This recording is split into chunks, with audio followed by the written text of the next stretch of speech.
Hello everyone, నా diet ప్లాన్‌లో, నా వెయిట్ లాస్ జర్నీలో నేను యూజ్ చేసిన రెసిపీస్ అయితే ఇక్కడ నేను మీతో షేర్ చేద్దాం అనుకుంటున్నాను. చాలా క్విక్‌గా, ఈజీగా, టేస్టీగా అయ్యే రెసిపీ ఈరోజు నేను మీతో ఇక్కడ షేర్ చేస్తున్నాను. ఈ రెసిపీకి మనం ఫస్ట్ ఇది నేను ఈరోజు ప్రిపేర్ చేసిన రెసిపీ ఏంటి అంటే చికెన్ సూప్. దీనికి ఫస్ట్ పాన్ పెట్టుకొని కొంచెం ఆయిల్ యాడ్ చేసుకున్న తర్వాత ఆల్రెడీ ప్రిపేర్ చేసి పెట్టుకున్న జింజర్ గార్లిక్ పేస్ట్ బాగా స్మెల్ పోయినంత వరకు ఫ్రై చేసుకొని ఆల్రెడీ కట్ చేసి పెట్టుకున్న వెజిటేబుల్స్ని అయితే ఇప్పుడు యాడ్ చేసుకుంటున్నాను.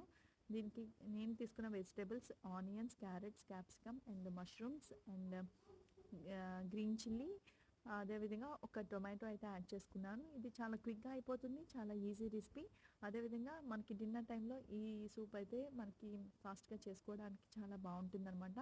సో ఈ విధంగా జింజర్ గార్లిక్ బాగా ఫ్రై అయిపోయిన తర్వాత వెజిటేబుల్స్ అన్ని యాడ్ చేసుకొని ఒక 10 మినిట్స్ వరకు లో ఫ్లేమ్లో పెట్టుకొని బాగా కుక్ చేసుకుని ఆల్రెడీ వాష్ చేసి పెట్టుకున్న చికెన్ అయితే ఇప్పుడు